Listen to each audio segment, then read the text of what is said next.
今儿自己种的苦瓜，就摘了它。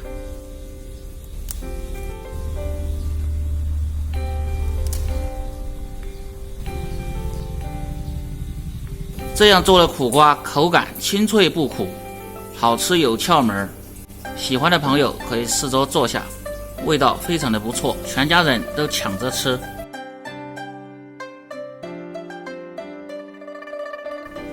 Hello， 大家好，我是刘毅，关注刘毅美食，每天教你一道好吃又实用的家常菜。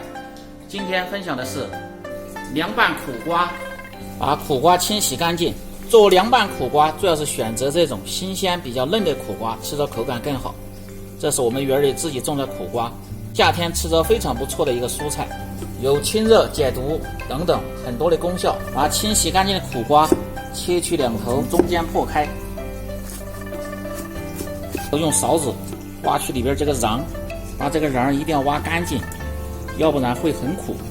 今天我用最家常的方法，用最家常的调料来拌一个凉拌苦瓜，吃的味道非常的不错，也很下饭。苦瓜切条切片都可以，就看你个人喜欢。我个人觉得就直接这样切成片儿，这样切着更方便，而且拌的时候也非常的入味。切好放入碗中，再准备点蒜子和小米辣。不喜欢吃太辣的，你就不要放这小米辣，放入红辣椒就可以。先把蒜子开破，剁成蒜泥，把蒜末稍微剁细一点，这样拌菜的时候更扒味。剁成这样就可以了。剁好，先放入小盆中，把小米辣切成细点的圈就可以。好，切好放入碗中。一勺干辣椒面，放入少许的花椒面，把这几样料，然后用热油激香，再来拌制，味道非常的香。食材准备好，开始操作。起锅烧水，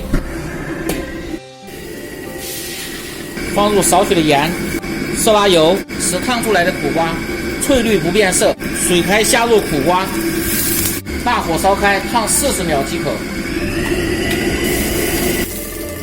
好，关火，捞出，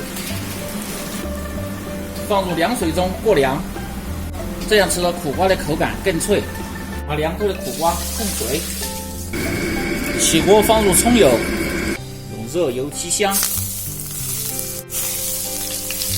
开始调味，放入蚝油1勺，盐、鸡精、味精、蒸鱼豉油，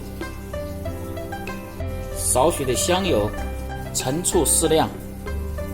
把料汁先搅拌均匀，把控干水分的苦瓜倒入碗中，倒入调好的料汁儿，